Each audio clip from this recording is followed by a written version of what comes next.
jours. Puis Stéphanie remarqua que son mari changeait.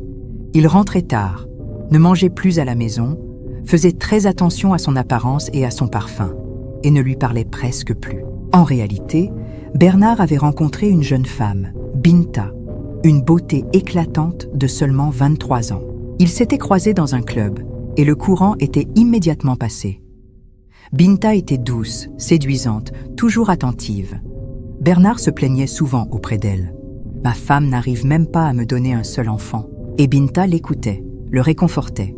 Et au fil du temps, il tomba éperdument amoureux d'elle. Ils commencèrent à se voir en secret dans des hôtels et leur liaison devint très intense. Un jour, alors que Bernard lui rendait visite comme à son habitude, Binta lui annonça une nouvelle bouleversante. « Bébé, j'ai quelque chose à te dire », dit-elle, tout excitée. « Quoi ?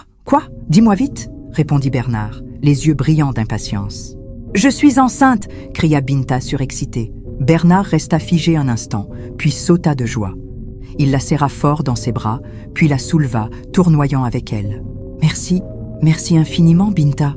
s'exclama-t-il. « Je vais redevenir père. Tu ne peux pas imaginer ce que cela représente pour moi. » Dans les semaines qui suivirent, Bernard devint encore plus distant avec Stéphanie.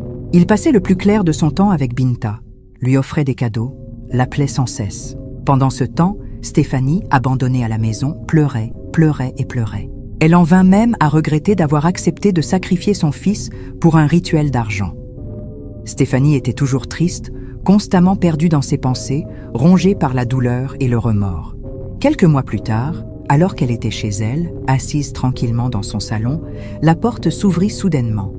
Bernard, son mari, disparu depuis des semaines, fit son entrée. Mais il n'était pas seul. À ses côtés se tenait Binta, enceinte jusqu'aux yeux, traînant des bagages lourds, comme quelqu'un qui venait emménager. Binta ne prit même pas la peine d'attendre une quelconque présentation. Elle alla directement s'asseoir sur le canapé, fière et majestueuse, comme si la maison lui appartenait. Stéphanie, complètement abasourdie, regardait la jeune femme enceinte avec stupéfaction. Puis elle se tourna lentement vers son mari et demanda, la voix tremblante. « Bernard, c'est quoi cette folie ?» Bernard haussa les épaules et répondit calmement. « Stéphanie, voici ma nouvelle femme, Binta, et la mère de mes futurs enfants.